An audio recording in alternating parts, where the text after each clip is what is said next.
Selamu alaikum wa rahmatullahi wa barakatuh.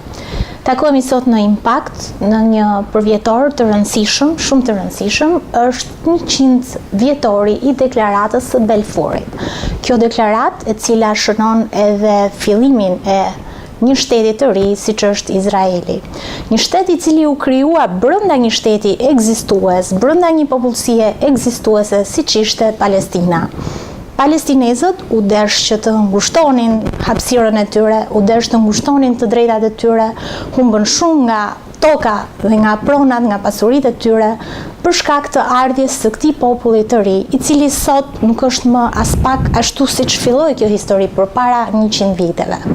Që shqiptarët ta kuptojnë këtë histori, ose që shqiptarët ta kuptojnë se çfarë do të thotë një deklaratë e tillë, mund të imagjinonim fare mirë në një kohë si kjo e jona sot, nëse BE apo ambasadori amerikan apo dikush tjetër, personazh shumë i rëndësishëm në sferën politike botërore, do të bënte një deklaratë dhe do të thoshte që në territorin shqiptar do të vendoset një popull padve. Popull padve sot ka shumë. Mund të vendoseshin në Shqipëri, të lirshëm, kudo që ata dëshironin, të pushtonin toka shqiptare dhe pas 100 vite Shqipëria të mbeten në një territor sa Durrësi dhe Kavaja. Dhe këta njerëz që kanë ardhur tashmë të zotëronin toka shqiptare dhe të formonin shtetin e tyre, madje të vrisnin, të dëbonin, të bënin dhe genocid ndaj shqiptarëve. Një gjë krejt e papranueshme. Sigurisht duket jo logjike, duket kundër drejtave të njerëzit, por ama është një fakt që ndodh para gjithë syve tanë, para gjithë botës, historikisht, prej 100 vitesh, prej nga kjo deklaratë e famshme, deklarata e Balfourit. Palestinezët vuajnë çdo ditë dhe ende pas zgjidhje për problemin e tyre të madh, për pushtimin izraelit në territorin palestinez. Sot kemi një shtet palestinez i cili nuk njihet nga Kombet e Bashkuara, njihet nga disa shtete, ata nuk kanë një pasaportë të tyre, shtetasit palestinez udhtojnë me dokumenta udhëtimi të shteteve arabe fqinje, dhe ata nuk kanë të drejtë të kthehen në shtetin e tyre. Ka plot palestinez që jetojnë jashtë kufive të Palestinës, në shtetet e tjera dhe nuk mund të kthehen në atë dheun e tyre, pasi tokat e tyre, pasuritë e tyre, pronat e tyre janë tashmë nën pushtimin izraelit, brenda territorit izraelit dhe posedohen dhe zotërohen nga izraelitët. Për më shumë, do të flasim me dy të ftuar special që kemi sot, na nderon me ardhjen e tij në emisionin ton ambasadori i Palestinës, zoti Yasser al Najjar, mirë se erdhë. Biseda jon do të jetë në anglisht për shkak të ambasadorit dhe për të lehtësuar edhe kohën. Gjithashtu kemi të ftuar edhe mikun ton special, Dr. Olsi Jazexhi, historian.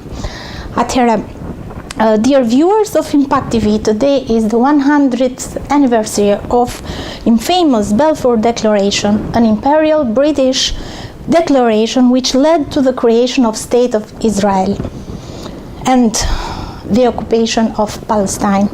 To analyze and understand these historical events, we have invited two our special guests, as I mentioned in Albanian. The first is His Excellency Mr. Yasser al Najjar, the Ambassador of Palestine to Albania, and the second is Dr. Olsi Jazexhi, our regular guest and historian too. Welcome, both of you. Thank you. Okay, we start with you, Mr. Ambassador, and first we thank you for honoring us with your presence here. Thank you. As we mentioned, this declaration made by Arthur Balfour, the British Secretary of Foreign Affairs, was the major event in the history of Palestine, through which the Brits awarded the land of Palestine to Zionist Jews, who after that would create a Jewish state over the sacred lands of Palestine. Can you tell us more about this event, please? Yes, Foreign Minister Balfour, which belongs to the Conservative Party in England, the same party which is now leading England, came up with the idea of creating a homeland for Jews all over the world, on the state of in Palestine. The irony is that the state of Palestine was still under occupation, British occupation, which they call the British Mandate, but it is a military occupation. Going back half a century before, when the Zionist movement started, and they had the first Congress in Basel, Switzerland, in 1897, the whole idea of Jewish state for the Jews in the middle of the Arab world and the Muslim world started at least half a century before the Balfour Declaration. We believe it is the seed of all evils for us Palestinians, and for sure for all the Middle East and the Arab world. Whereby this declaration, an occupying power, which was Britain then, gave the land of the occupied, us the Palestinians, to those who have no rights. Most people don't know is that Palestinian Muslims, Christians and Jews lived for 14 centuries in Palestine. Judaism, like Christianity and Islam, is a faith, a religion. It's not a national identity. The Zionist movement turned this faith into a nationalistic movement where it is allowed to dominate other nations and confiscate their lands and lives and properties, and use excessive force to accomplish its goals. Dr. Jazexhi, in your writings and analyses, you have indicated that Albania was created by British as well. Is there any connection between the creation of Albania and the colonization of Palestine by the British and the war of British Empire made against the Ottoman state? Well, the thing is, Albania, like Jordan, like Syria and many other modern countries that we see nowadays in the Middle East, until the end of the 19th century, they were part of the Ottoman Empire. The Ottoman Empire, who was one of the major world powers of the time, was in a way a protecting empire for Muslim ethnicities throughout the Middle East and Mediterranean. So, as we know, the Ottoman Empire, during its peak of power, extended from Budapest, Hungary, to Yemen and to Algeria. And Palestine as well, which was not a state, was part of the Ottoman Empire, like Albania was, which was not a state too. So we lived in a commonwealth of different nations and religions which were ruled by the Ottomans. But what happened is when the Ottoman Empire got weakened, it could no longer protect its borders. The imperial Christian powers of Europe, mainly France, Germany, Great Britain, etc., they started a project to invade and colonize the lands that before belonged to the Ottoman Empire. Before this, we have the colonization of Africa and Americas. We know how the British, for example, they invaded what we know today as Canada, as United States of America. The Spaniards, they colonized Latin America. They went up to Philippines, and this was the so-called era of colonial expansionism. But for as long as the Ottoman Empire was strong, the peoples of the Ottoman Empire, be them Albanians, Bosnians, Palestinians, they were safe and sound because the invading powers of Europe could not take hold of them. But what happened, starting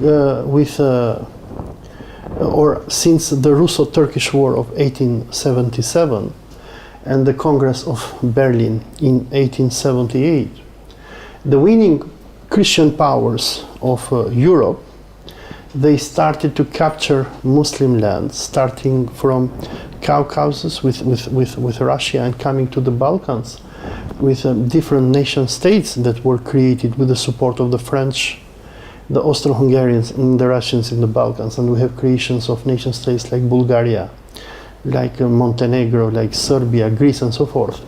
So what we see in this time is we see the creation of different nation states who, once they're created, what they do is they do ethnic cleansings against the native Muslim inhabitants of their regions.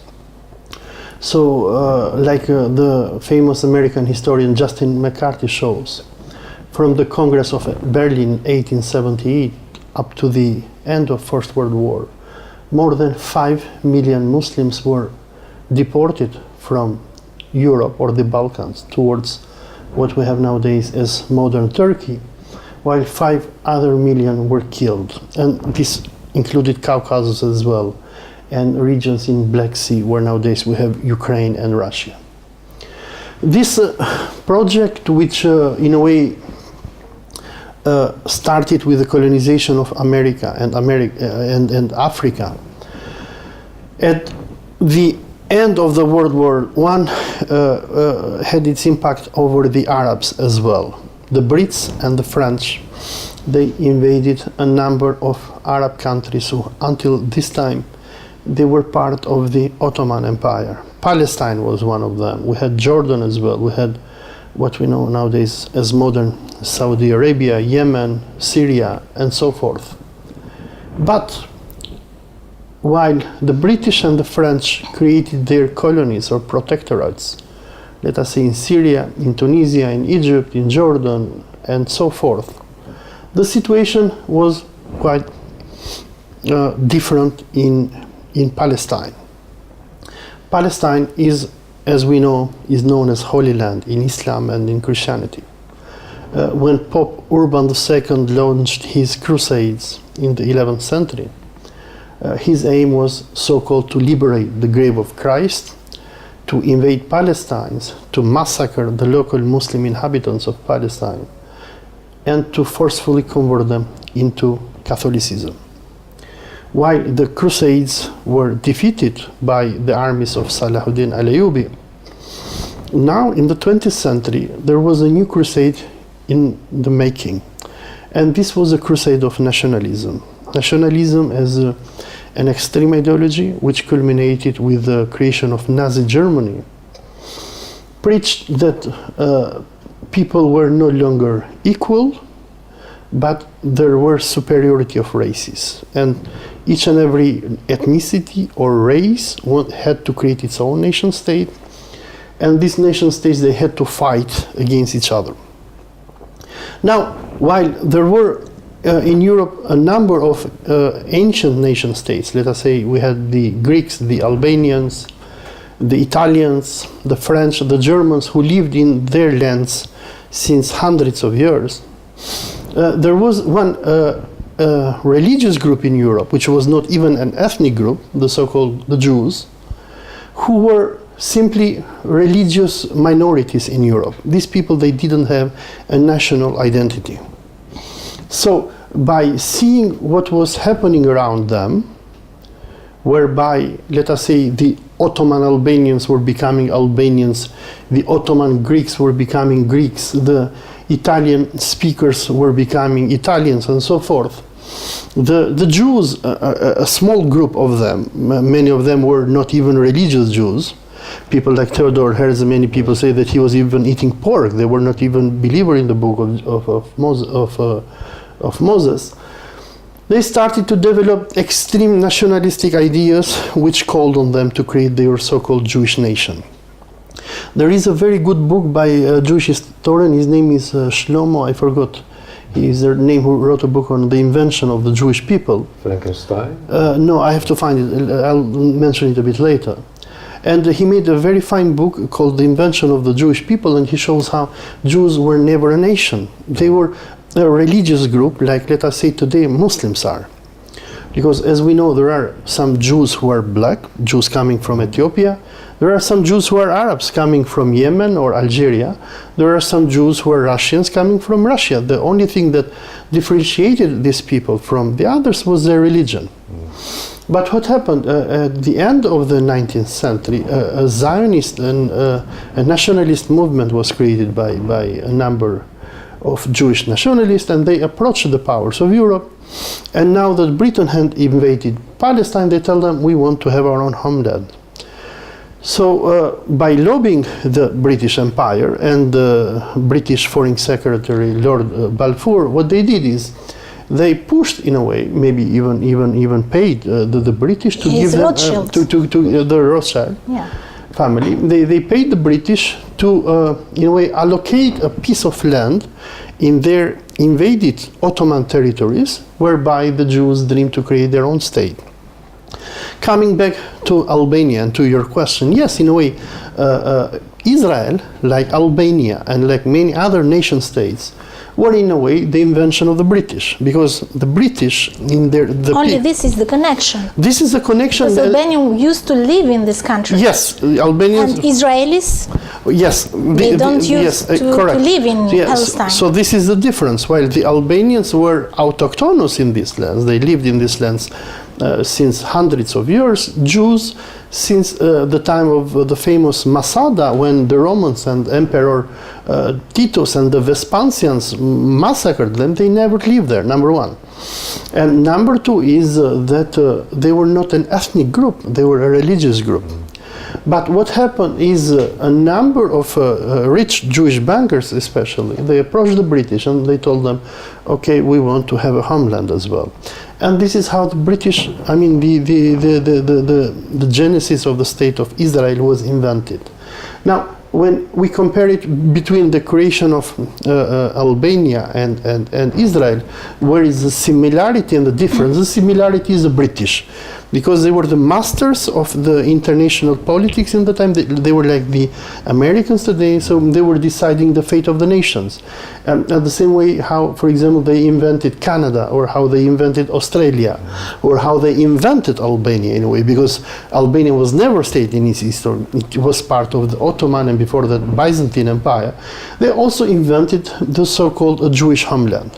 This is the way how states they begin. Yes. They start to be known in history. But the question, I'm saying that if Israel is the same history with this other country you mentioned, because those people are coming in another land. From another land, you're right. A population is a nationality living there. Correct. So the difference between the creation of Israel and Albania is that while in Albania, the state of Albania was created by local ethnic Albanians, Israel resembles more the colonization of Latin America or North America. We had some foreign people, in the case of United States, Americans, Scots, etc., who go to a foreign land, they invade and exterminate the locals, Aboriginal Indians, and they create a country out of nowhere. So Israel resembles more the history and the creation of the United States. We have the same story. I mean, a small group of nationalist Jews, and they were, by the way, they were a minority in different Jewish groups in this time, because in this time, the Ottoman Empire, we had a very influential Jewish group who lived in Salonika, because the largest Jewish city in the world was not Palestine, was not Jerusalem, but was Salonika. Yes. And there were many Jews who even approached the great powers in this time, and they told us, please create for us a country in Salonika, in Thessaloniki, modern-day Greece.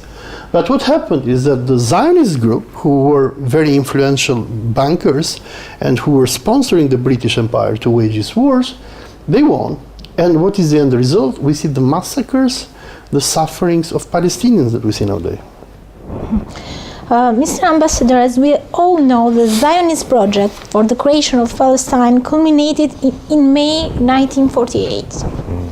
When the Zionist colonists who had invaded Palestine during the British rule after the Second World War declared the creation of the State of Israel over lands that were populated by Arabs. Can you tell us what happened with Palestinians after this day?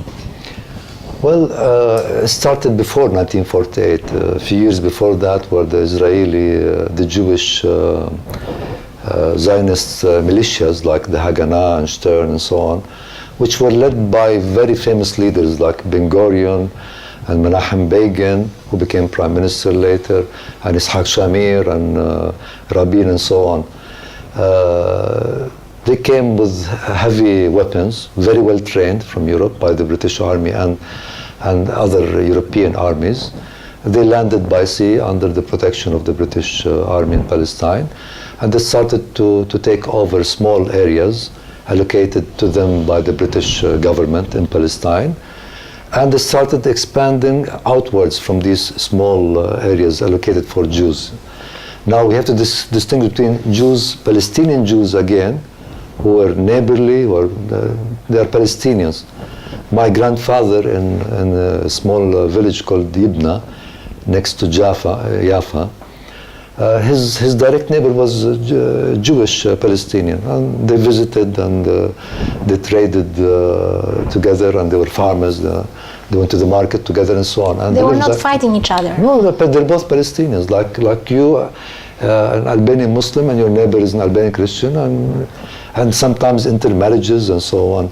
So, but when you have militias coming from Europe, a French Jew or an American Jew or a Hungarian Jew coming with a weapon, claiming that this is his promised land and his country, and killing you. And their strategy was to commit massive crimes, killing whole villages like Deir Yassin and Kafr Qasim, where hundreds of people were killed, men, this women, happened children. After declaration or? During, yes, Mm-hmm. yes, as a prelude to the declaration and right after declaration.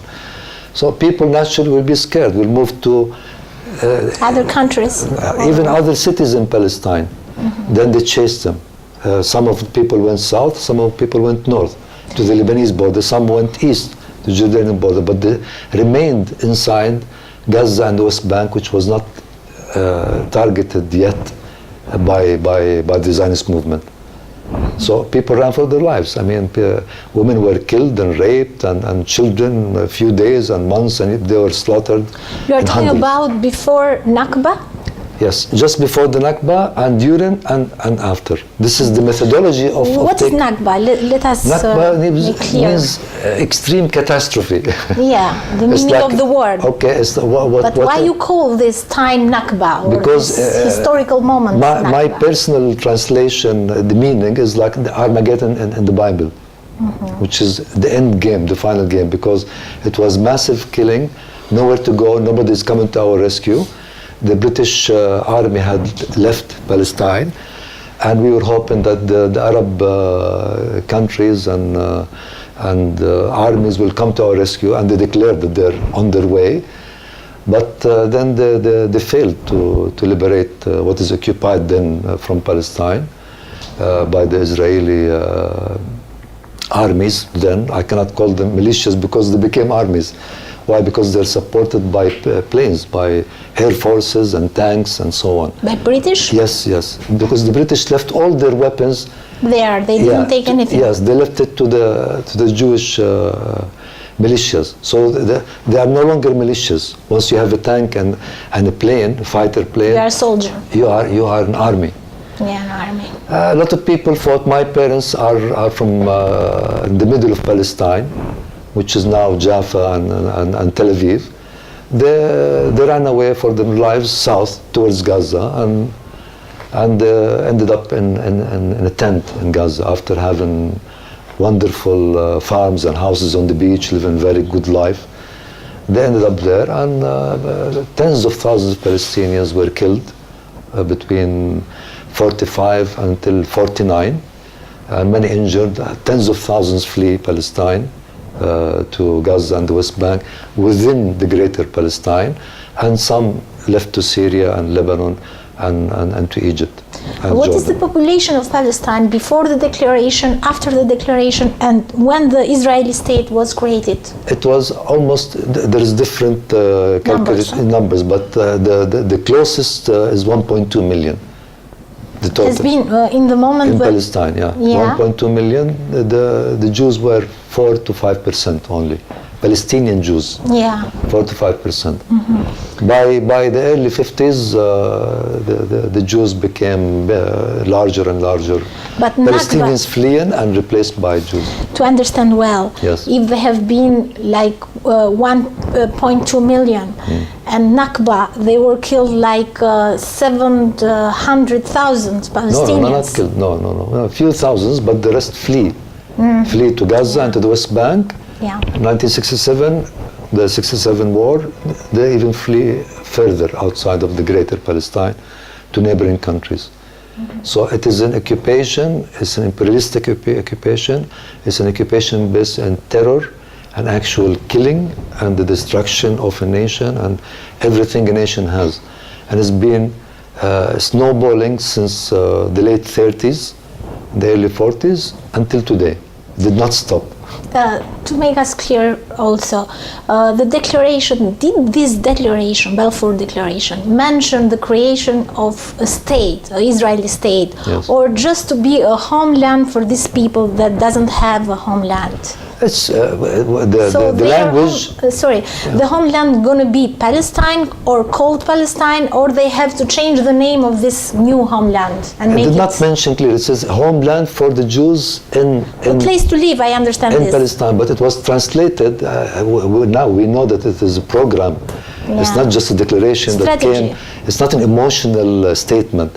It's a strategy since the 19th not century, human. like the professor Dr. Olsi said. It started during the Herzl time in 1897.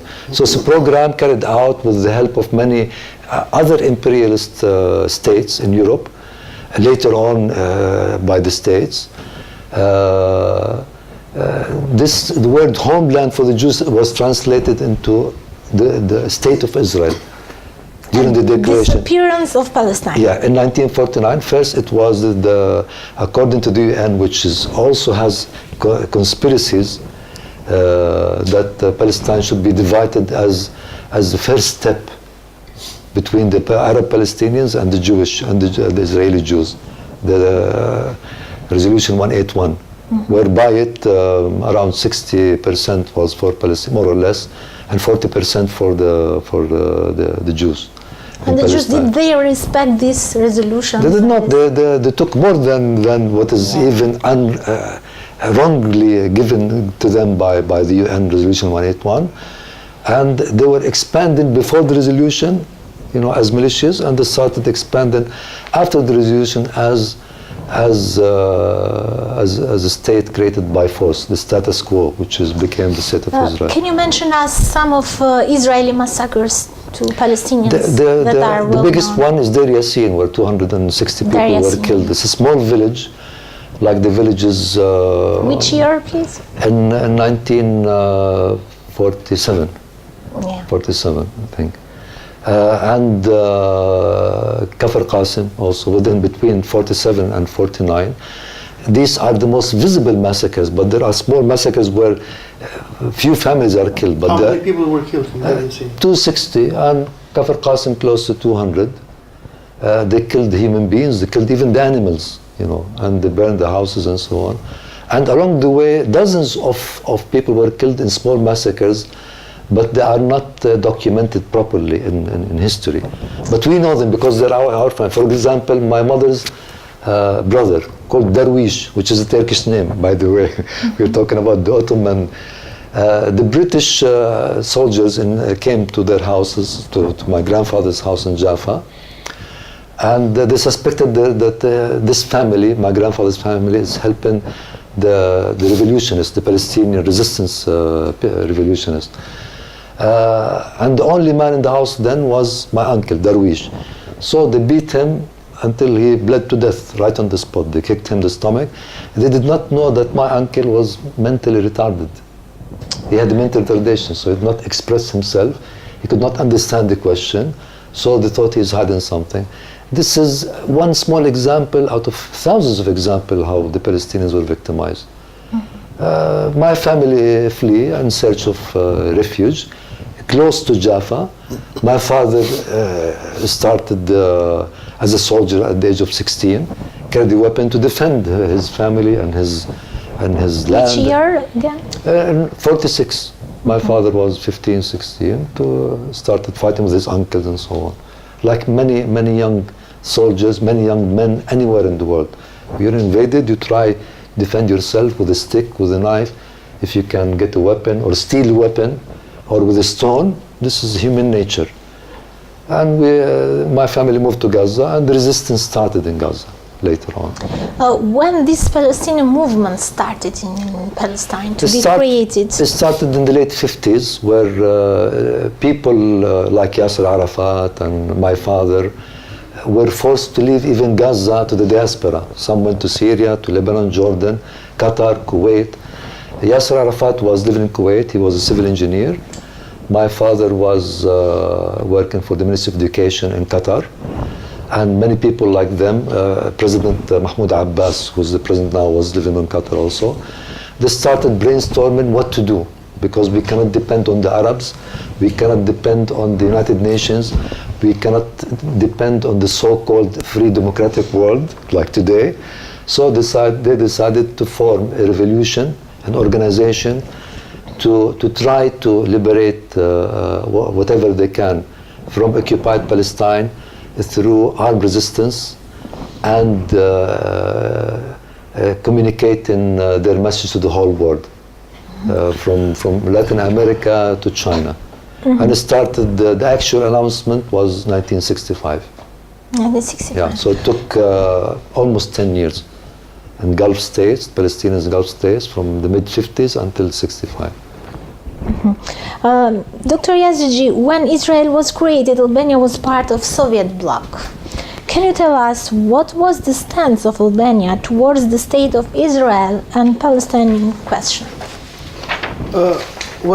Before responding to that, I just want to clarify something that I said before about the book. It's called The Invention of the Jewish of Jewish nation, of Jewish people. Sorry, the author is Shlomo Sand, and he's a professor at Tel Aviv University, and he shows how the so-called the Jewish nation was invented by different immigrants who came from different countries in the world, who after coming to Palestine Judaized themselves in a way and became a nation. And Professor Shlomo Sand is a very famous historian, and his book is very famous, even though he's not very much liked in Israel, because in a way he deconstructs the history of the Israelis. And what he shows, actually, he shows that many Palestinians that today live in Palestine originally were Jews who converted to Islam after the coming of Islam. So if we speak about Jews, real Jews, they are the Palestinians. Anyhow, coming back to your question, I mean, during the time of the Soviet Union, Albania as part of the Soviet bloc, even though it recognized the creation of the Jewish state as a result of the Holocaust and the Nazi extermination of the Jews, when the Albanian state understood what the Israeli state was doing, the Palestinians, it shifted its sympathy from Israelis to the Palestinians. Enver Hoxha especially, the communist leader of Albania, even in a number of his books and speeches, he was praising the Palestinian nation, he was praising the PLO, Yasser Arafat, and Albania even helped. He even wrote a book about Palestine. Yeah, he wrote a book about the Middle East, and he wrote like two major books. One was the Anglo-American danger for the Middle East, and another was a note on the Middle East. And in a way, there he was in a way praising all the revolutionary movements in the Middle East, from the Islamic Revolution in Iran to Gaddafi's Libya, and particularly the Palestinians and Yasser Arafat. And we have to know something, that during the so-called Cold War, Palestinians were very famous throughout the world. I mean, Yasser Arafat was compared to Che Guevara, and people from Desmond Tutu to Nelson Mandela to Fidel Castro, everybody was with Arafat and with the Palestinians. And Albania too, I mean, the Albanian state in that time, it supported the Palestinians throughout the United Nations and throughout all the resolutions that the UN was taking in order to condemn the Zionist colonization of Palestine. And there was even something else, I mean, because in this time the Albanians in ex-Yugoslavia, they were suffering under the Serbian colonization. And in a way, Albanian nationalism during the era of communism, in a way, compared the Palestinians to the Kosovars, because the very same tactics that the Serbs were using in Kosovo by capturing and invading lands of the Kosovars, by humiliating them. By a declaration too? Yeah, and there was, in a way, because, I mean, Serbian chauvinism, in a way, was very similar to Israeli chauvinism. If we had Načrtanja in Serbia, Yugoslavia, the plan to colonize Kosovo and to Serbianize it, Israeli nationalism was doing the same thing, and they were, in a way, colonizing Palestine. They were removing the Palestinians from their lands, and they were, in a way, doing similar policies. On the other hand, Albania, since in a way the PLO was portrayed as a leftist movement, had even an ideological affinity with what the Palestinians were doing. Many top leaders of the PLO have come in Albania. There were even many Palestinian guerrillas who were trained by the Albanian state. And in a way, the Palestinian issue was perceived as an issue of human rights, of self-determination. And Albania, like the majority of the countries in that world, because, I mean, during the Cold War, when we had the existence of the Soviet Union, the arrogance of Israel was not as high as it is now. And in the time, all the progressive movements of the world were with the Palestinians. And Albania, too, was supporting the Palestinians. Yeah, Mr. Ambassador, you mentioned us about these movements. Yes, Mr. Yasser Arafat, PLO, and this other organization of Palestine. They started to be or to be created at 50s. You said 1950s. So how did they resist the Israeli colonization? What did they do? Or can you mention us? When the PLO, the Fatah movement, which is the largest party within the PLO, was announced in '65, Gaza and the West Bank was still free.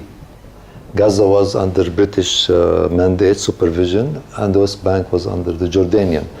So it was a little bit easier than later on, where the Palestinians were trained in Syria, Lebanon, Jordan, and many other countries.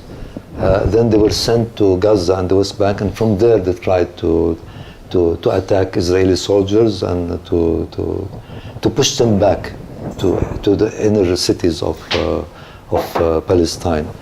An important part of the struggle is to open up to the world, and in the late 60s, early 70s, we have started excellent relationships with many countries in the Eastern Bloc, and Albania was one of them. I saw a video of Yasser Arafat's deputy in '72. He came to Albania, Mr. Al-Jihad, who was also assassinated by the Israelis in '89 in Tunisia. So it was not only military endeavor. So it was military and political. We had a political agenda since the day one, is to become a nuisance to the Israelis, who are supported by most of the world. And Europe helped them create a nuclear power, and later on arsenal. Meanwhile, we had only personal weapons, guns and hand grenades. Stones. Yes, hand grenades and machine guns. But it made an effect to lobby the Palestinians in the beginning around this revolution, and most importantly to lobby the Arab nations. Because the Arabs in 1948, they were not aware of what's really happening. And we have to note here that most of the Arab countries known to us now, Syria, Lebanon, they were still occupied or under the French or British mandate. They were not independent states. Mm-hmm. You know, they were not free to decide. They were not free 100% to do, but yet they sent some troops and they tried.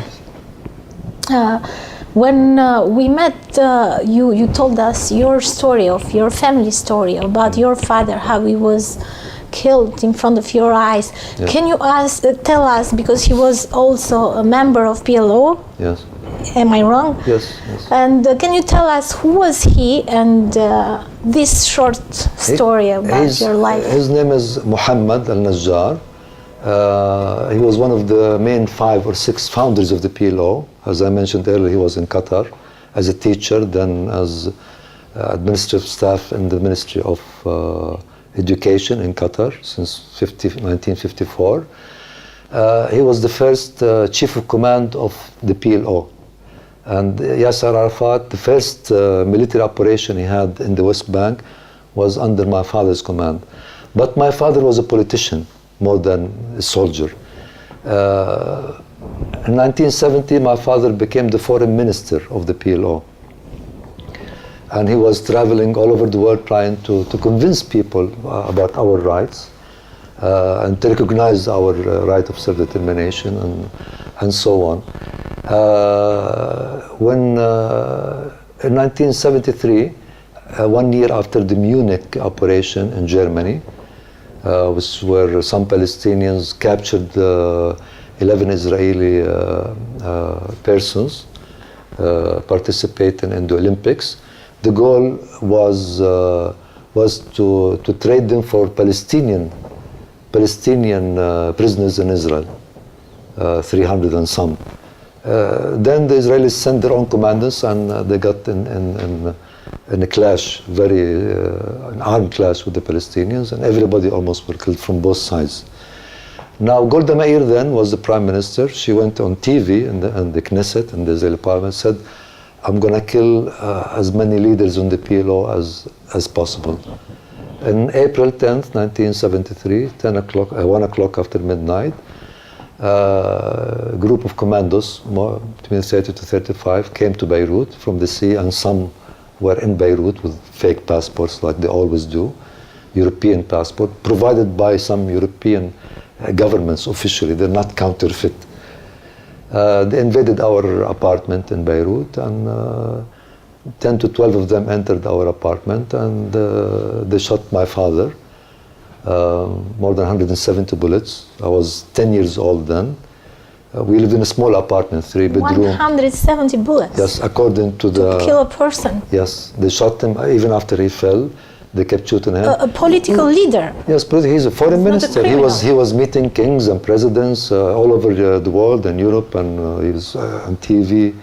He's not conducting his work in hiding. So these poor people without a homeland now are killing... Everywhere, now outside of Palestine, and then Gaza, West Bank, and the diaspora, everywhere.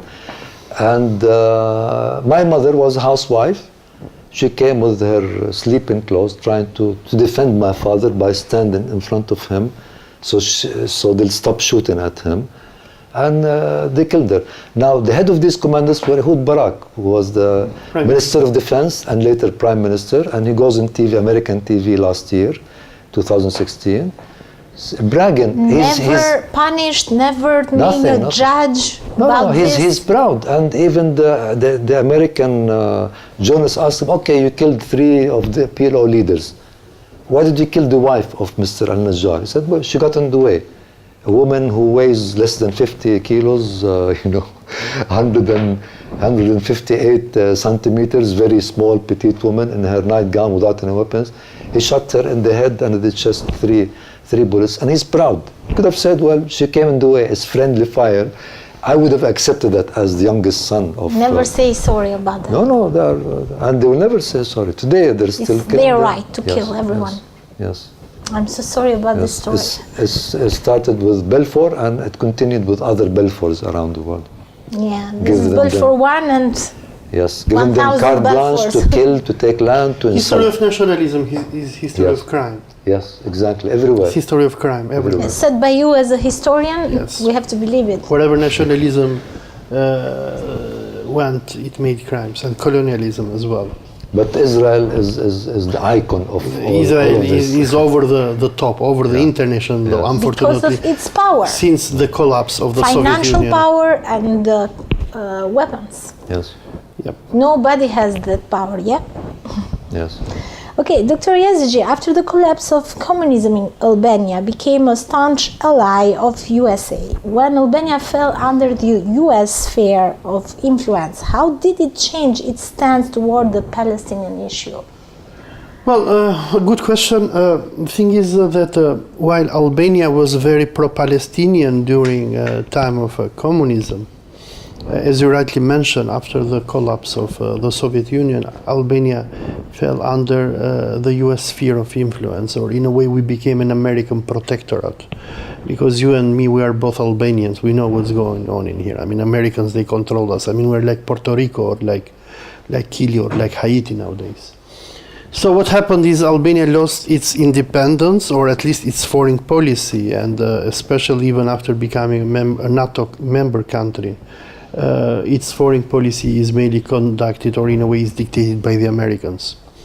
A number of things happened in Albania after the collapse of communism. Number one is the total American control of Albanian foreign policy. We see it here in Albania what the American ambassadors do. They every day they go on camera and they dictate to our prime minister, ministers, everybody, do this, do that, jail this one, release this one, this drug trafficker is good, this is bad, and so forth. Number two, everybody who has read the WikiLeaks about Albania will understand how, I mean, the Americans control everything that our state does. And because since the collapse... We gave them such power, yeah? They took it and we gave it. It's a two-way process. But what happened is that after the Cold War and the collapse of the Soviet Union, in the world, the balance of power lost. So in international relation, we had this theory that how the international law works, when you had two strong powers fighting against each other, the smaller satellites who are around them, they are well protected. So while during the time of the Soviet Union, countries like Libya, like Syria, like Yemen, could not have been bombarded like NATO does with them nowadays, the Americans. The same thing was true about Albania as well. But what happened after the collapse of the Soviet Union, our foreign policy made a U-turn. And as we know, after the collapse of the Soviet Union, the Zionist lobby became very powerful in the United States. And in a way, the wars against the Arabs that the Americans started after, since the first Gulf War against Iraq, with the second Gulf War, and after 11 September with the invasion of Afghanistan, Iraq, Somalia, Sudan, Libya, you name it, the Israeli lobby has become very aggressive, and they do not tolerate the American foreign policy to do something against them. And as a result, even the Albanian policy changed by default, because we have no way out but to obey to the Americans. And moreover, the NATO intervention in Kosovo and the creation of Kosovo as a state in 1999 has made the Americans so powerful in here that there is no ruler or politician in Albania who can say something against that. And as you know, Albania voted for sending troops to Iraq for the invasion of Iraq, supported the intervention in Syria, in Libya, and so forth. And this is what happened to the question of Palestine. But there is another interesting development that happened after the collapse of communism. In the time, since during the era of communism, religion was totally prohibited in Albania. After the collapse of communism, we had the coming in Albania of a number of foreign religions in the country. Among them, we had the Christian Zionists or Protestant Christians. And these people, among them, today we have the mayor of Tirana, Mr. Erion Veliaj. They believe that Israel is a holy land, is a country that should be there. And they believe that Jews from all over the world have the right to go in Israel and to rule over the Arabs, because they believe in their crazy messianic prophecies that only in this way Jesus Christ will come back to our planet again. And these crazy ideas, which came along with American Protestant missionaries' activities in Albania, have created even a kind of hatred against Palestinians and the Arabs in general in many sectors of the Albanian civil society. And as we have discussed in this studio even before, we have so much Islamophobia in Albania. Many times in this country, the Turks, the Arabs, they're biased. They are biased against them. They are insulted in our medias, and they are harassed time after time. And this comes because of these ideas who came from the United States, and mainly through Protestant Zionism. So while during the era of communism, almost all the Albanians were pro-Palestinians, nowadays we have some fanatical Christian groups who, like in a way, they worship Israel. But this is not true about Catholics and Orthodox Christians and Muslims as well, because they see Palestine as Holy Land, and they feel for Palestinians. Because we have to mention something here: Palestinians are not Muslims only. We have Christian Palestinians as well, right? We have Catholic, we have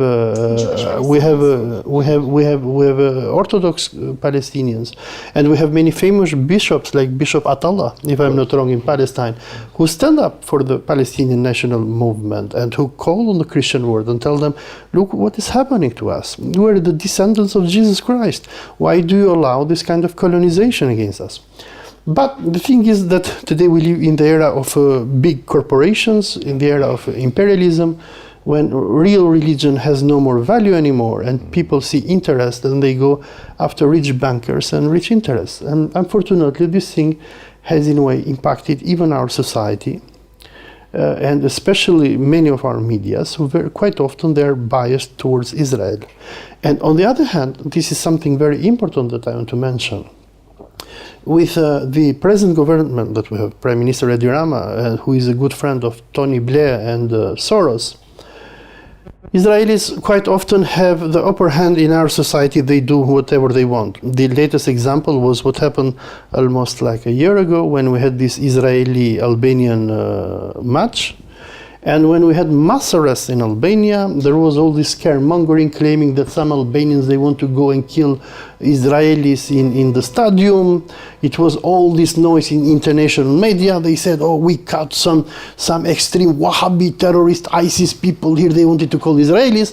And the end result was that Israel won the match against Albania because all our team players, they were terrorized. They won 3-0 against Albania.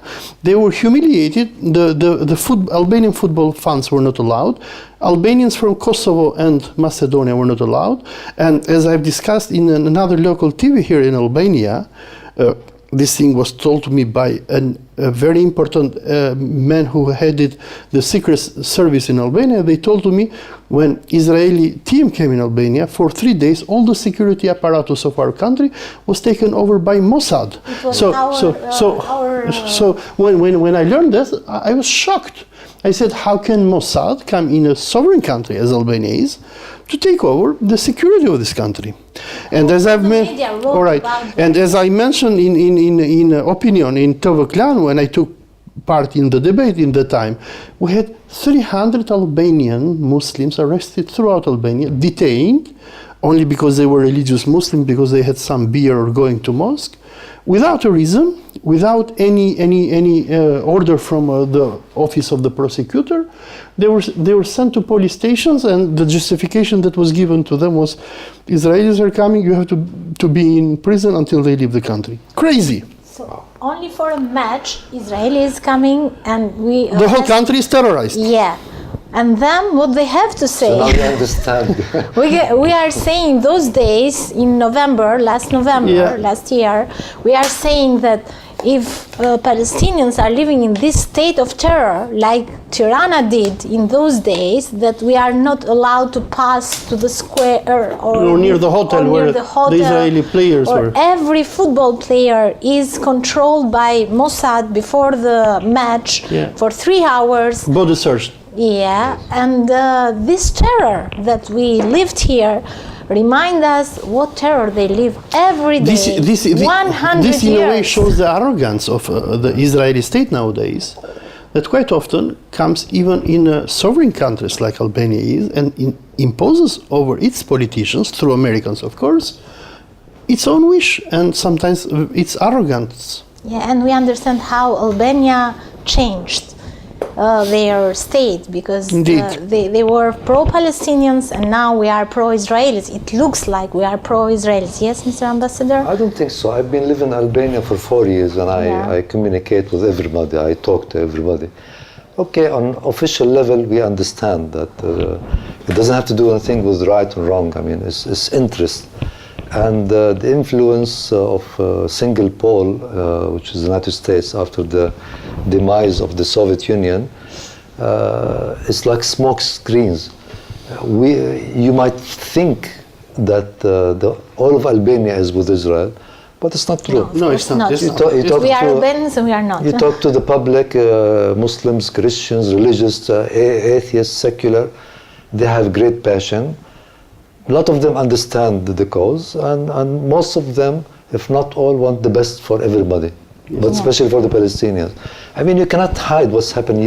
You mentioned something very important. You are under occupation by the Mossad for 3 days and 3 hours per day or whatever. We've been going through this for 17 years. The difference between the taste you got from the Israelis. For 3 days. We've been living through for this 100 years. 70 years direct occupation. Before that, before you had the British. Incremental occupation. Some people don't even say the name. They are afraid. And it's not a game. It's not a game in Palestine. It's serious every day. But we have children being killed. We have women being killed, being detained without a court, a judge, everything. For years and for decades. But they understand very well now, the Israelis, and some of their friends in Europe who are also changing their idea about what Israel should be. I mean, here maybe you have a shift on official level from being friends of Palestinians to friends of the Israelis. But in most of Europe, it's the opposite. It's shifting against Israel for the right of Palestine, including England, Balfour's land. I mean, the biggest solidarity movement, the most powerful in Europe for Palestine, is in England. Yes, but there is something, Your Excellency. Yes. In Great Britain, you have a very strong civil society. Of course. Well, unfortunately, here in Albania, we do not have you still have challenges here. We do have challenges. You have to work hard. We are glad to hear that in England they have a very strong civil society. Of course. Because everything happens there. Yes. And if we don't have, don't matter. Indeed. But it's not. If we have in England, we have it too. You should have it, since you're majority Muslims, that the proximity, we were both part of the Ottoman Empire. We know the passion is there from everywhere we go, but it has to be translated to political work from the civil society. That's why we're talking to them. Exactly. Yeah, and that's why we have a state, only because of a declaration. Indeed. So 100 after this declaration, is there any hope? Of course. Those who understand, Arabs in general and Palestinians in particular, we are a nation, we're educated by the greatest man who walked on earth, Prophet Muhammad. Nobody can break us. We are students of the Prophet Muhammad, the Prophet, the messenger of mercy, but he was also a soldier. He was the most just and fair human being. And we are also students of his disciples, the Sahaba, the Muslim disciples. We're not going to give up. We are tough. We have friends all over the world, from Argentina to China. We know what we're doing. We're not going to make the same mistakes. But having said that, the circumstances in the Middle East is extremely complicated. It seems that with all the atrocities we've gone through as Palestinians, what we see in other countries like Syria, for example, makes us feel shy even to complain about our daily killings and death. Yes, so unfortunately. While Syria and Iraq and Libya and Yemen were the countries who held the Palestinian revolution and people closest, especially these countries, Syria and Iraq in particular, and Libya financially, and the Yemenis. I mean, if as a Palestinian you go anywhere in Yemen, you're the owner of the house. That's why probably the American imperialism is targeting this country. Don't forget the Israeli dream, to be bigger than Palestine. It is the same old game, dismantling, divide and rule. But us Arabs and Muslims, when are we going to learn? When? I don't know. I mean, we all have information in our hands, in our phones and computers, free, almost free. And if you're 10-year-old or 70, you have the information. When are we going to open our eyes? I'm not talking about the masses, because we're not decision makers. The leaders and all these billions of dollars wasted on just bickering between nations who are cousins in the same area. lives are lost, and the only winner is Israel. And the American lobbyists and special interest groups are getting richer and richer. We have to wake up, and I think Albania is one of the victims of the clash of the titans between the superpowers. I love this country. It is the people, even the smell of the air, the food, the houses. This area here reminds me of my homeland, my mother's homeland, Jaffa, which is a very old city, and even my temporary home in Gaza, and my other homes in Syria and Lebanon.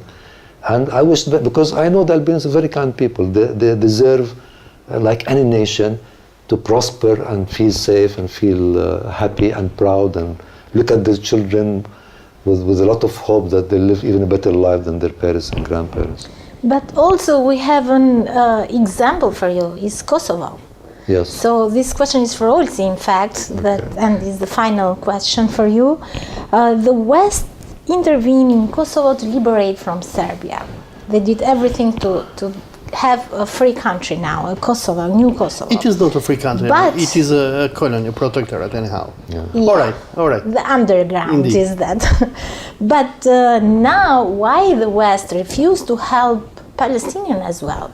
All right, you see, it is all geopolitical. I mean, the West, or United States namely, they did militarily intervene in Kosovo in '99. Not because they love Albanians or the Kosovars, but because, I mean, we have this big geopolitical game of and fight between Russia and the United States. And for the Americans, the Yugoslavia and the Serbs, they were perceived as proxies of Russia. And for this, their dream was, like we see it even now in Ukraine, to destroy as many as possible the borders of Russia and its friendly states.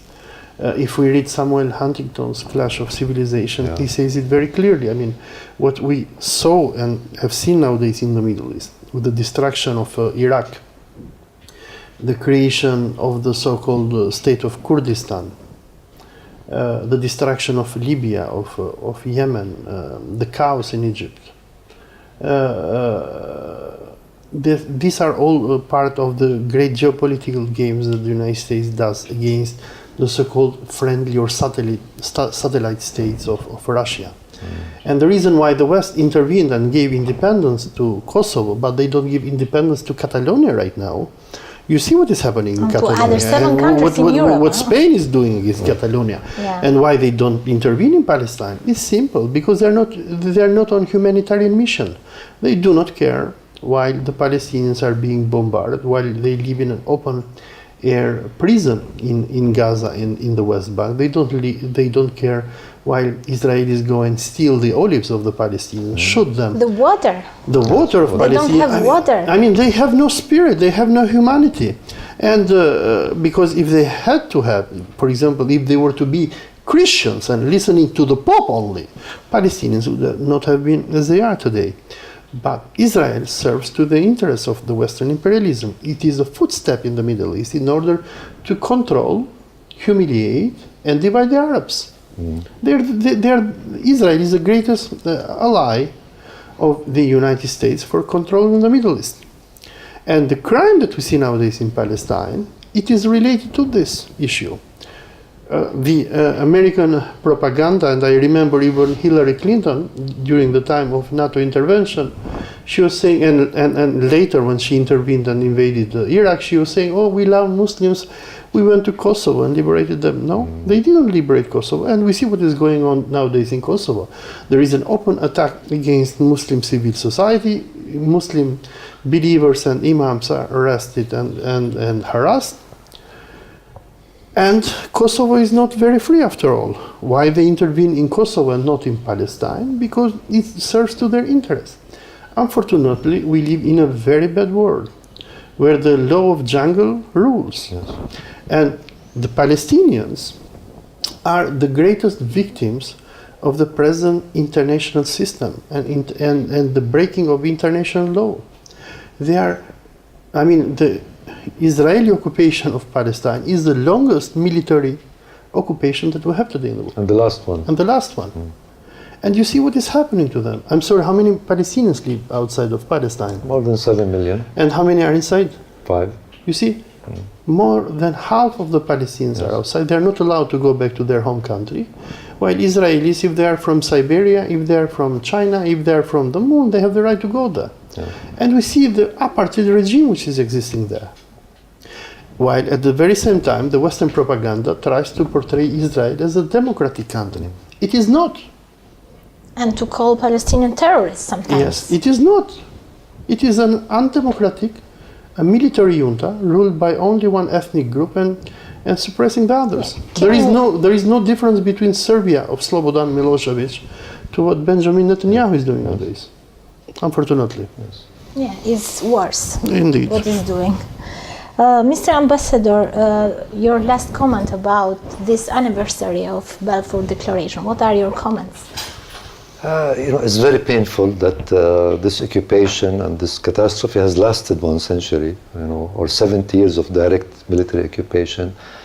But we have to sometimes step back and look at any massive problem like ours in historical and perspective. And at the end, we are believers, Muslims and Christians in Palestine. We are generally strong believers. We understand destiny, and we understand the revolving history. We've seen nations go up and down. We have in our holy books, the Quran and the Bible, examples of how nations, from the Pharaohs and the Babylonians and so on, how nations were powerful and controlled most of earth, and they were demised. They vanished. It doesn't mean that we just look at this conflict and this painful and very costly occupation to our country and people in a philosophical way. We have to struggle in every way. We have to continue going to our work every day, to our fields, collect our olives, make sure our children are getting education, the patients are going to hospitals. Life has to go on despite that it is a life without real living. This is the biggest struggle. It's not the guns and shooting and running. It's not military clash. The toughest is to continue your life as normal as you can, and most important to maintain your humanity, which I think we've succeeded. Any nation could have went totally crazy, and you would see massacres every week and people getting killed everywhere. At least we believe that the nature of mankind is still good, and one day it will come to its reality. I'm talking about Europe now, and mainly Europe. I also hope that humanitarian Jews will join with the Palestinians, and they are there, and they will topple this extremist regime that rules now. We have inside Israel. They are protesting And there are sometimes, many peace groups in even Palestine. in the States, in Europe, the J Street and the States is becoming we have more seen powerful. those that they don't touch women, and there are some police. Nurutei Karta, Naturi Karta, they are, and others who they condemn what's going on. And they are friends for us. They are and friends personal of Palestinians, and they see that what is going on nowadays in Palestine is against God's law, is against Judaism, is against all the religions. And it is a shameful thing what is happening nowadays in Palestine. Conscious of nations take sometimes decades and centuries to wake up. It's not like individuals, you are shocked and you have an awakening of your conscience. Nations take longer time, but we know it will happen. Inshallah. And meanwhile, inshallah, we continue our struggle. We're not going anywhere. We thank you so much for your presence, Thank you, ma'am. Mr. Thank you Ambassador, and for enlightening our viewers about I hope I the did my question best. of Palestine. We hope to have you again here. Inshallah, anytime, I'm here. Yeah, for Palestine always. Inshallah. Thank you, Mr. Olsi. From me, Migena Balla from Impakt TV. Assalamu alaikum wa rahmatullahi wa barakatuh.